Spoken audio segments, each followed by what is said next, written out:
Depuis quelques mois, Patrick Jost passe le plus clair de son temps à ramasser ses petits protégés, des champignons blonds de Paris, très peu cultivés par les industriels. La particularité de celui-ci, c'est qu'il est beaucoup plus ferme. D'ailleurs, on peut voir un beau champignon bien fermé. Et surtout, gustativement, il est meilleur.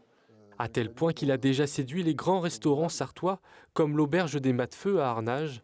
Une belle réussite pour cet autodidacte qui s'est lancé après un licenciement en 2020. J'avais envie de faire quelque chose que les autres ne faisaient pas, tout simplement. Et puis, je pense qu'effectivement, le champignon, il y a 50 ans, était monnaie courante dans la région, et partout, dans toute la vallée de la Loire, et même en France. Et j'ai envie de faire redécouvrir ce produit aux consommateurs. Patrick Jost fait toute la récolte à la main. Un travail très long auquel il consacre plusieurs heures par jour. Moi, je suis un producteur qui laisse faire les choses, c'est-à-dire que, voilà, mon champignon, si je ne l'ai pas aujourd'hui, je l'ai demain.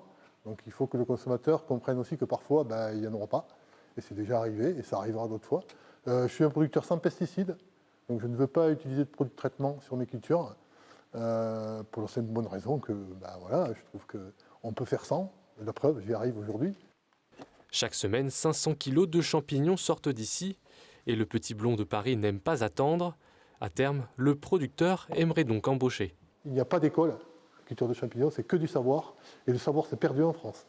Donc moi, je souhaiterais quand même que ce savoir de culture de champignoniste, parce que c'est comme ça qu'on en appelle aussi, perdure. Et moi, je suis prêt à transmettre un jeune qui veut s'installer dans une culture que personne ne fait. Eh bien, c'est avec grand plaisir. Et puis, je trouve que c'est beau. Les champignons de Patrick font le tour des marchés sartois. Vous pouvez le retrouver à Sablé ou encore à La Flèche.